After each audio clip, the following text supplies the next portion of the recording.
G'day, I'm Mike Hayes and welcome to Jazz Guitar Chord Melody, Part 58.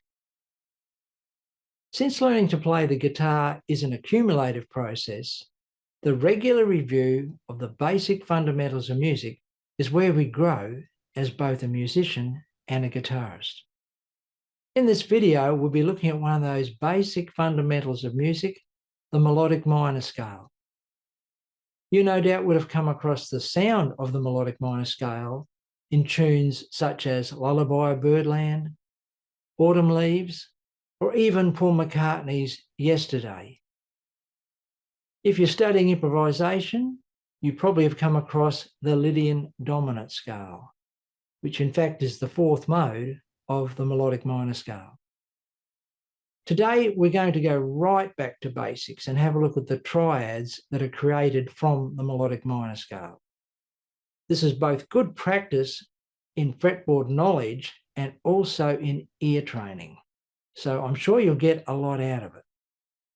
If this is the first time on this channel, don't forget to subscribe and hit the notifications bell so you'll be notified just as soon as our latest video is available. All right, there's a lot of work to do today, and I know you're going to enjoy it. So let's grab our picks and off to work we go. In Lesson 54, we discovered how the problem of finding new and interesting harmonies was solved by the creation of the harmonic minor scale. And that was back in the 1600s. However, while it solved the problem of finding new harmonies, it did create a problem for singers. The interval of a minor third, or an augmented second, between the sixth and seventh note of the harmonic minor scale was very difficult to sing. And so a new scale was created, the melodic minor scale. And that's the scale we'll be discussing in this session. Now, before we jump right in and begin practicing the triads from the melodic minor scale, there's a couple of things we need to clear up. There's two versions of the melodic minor scale.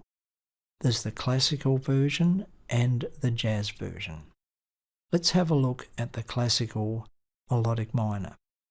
This is a very interesting scale because it's the first scale that we've discussed where some of the notes are different when the scale descends. Now this might sound complicated, but it's not really. Let's have a look at the notes in the A melodic minor scale. Essentially, what happens is, as the scale is ascending, it's the same notes as an A major scale, only with a flattened third. And of course that makes it easy for us to remember because that's what happens to a major chord. When we flatten the third note, it becomes a minor. The notes in the ascending version of the A melodic minor are as follows: A, B, C, D, E, F sharp, G sharp.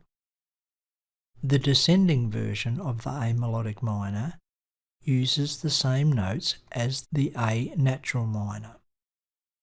And the A natural minor is the relative minor to C major. So there's no sharps or flats. The difference in this scale between the ascending and descending version exaggerates the lightness of the scale when moving up and the heaviness of the scale when moving down. And for us jazz guitarists, the exciting thing is that we have two different sets of chords. The jazz version of the melodic minor scale is generally known as the jazz minor scale. The jazz version of the melodic minor scale only has the one set of notes. It's the same ascending as descending. And that's the notes of the ascending classical melodic minor. The important thing to keep in mind is that the melodic minor is a scale, not a key. I tend to think of it as a passing flavour, and when we're thinking about our arrangements for solo jazz guitar, really an arrangement is a blend of flavours, and certainly the melodic minor scale is a wonderful flavour to have in our sonic toolkit. I find it very useful to be familiar with both the classical version and the jazz version of the melodic minor scale. So in this session we'll be presenting both versions. I'm sure you'll find it to your advantage if you're familiar with these scales and their sounds. In this session we'll be working exclusively with the triads that are produced when the melodic minor scale is stacked in thirds. We'll begin with the classical version and we'll be playing it on each string set. Don't forget there'll be a different set of chords as you descend the scale. Let's begin our work on string grid 1. That's the first, second and third strings. We'll be playing the exercise through twice.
Here we go on string grid 2. That's the second, third and fourth strings.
Over to strings 3, 4 and 5. Here we go.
And now on to strings 4, 5 and 6.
let's go back and focus on the triads created from the jazz minor scale.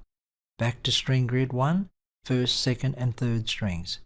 Don't forget the triads are the same ascending and descending.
Over to string grid 2 and the jazz minor triads coming up.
Over to string grid 3, that's the third, fourth and fifth string, and more jazz minor triads.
And now let's take the jazz minor triads over to string grid 4.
that's it for this session, folks. Wherever you are in the world, I do hope you found something interesting here to practice and to think about and to listen to. Don't forget, if you have any questions or comments, to leave them in the comments section below this video. And as always, I look forward to catching up with you again next time. Bye for now.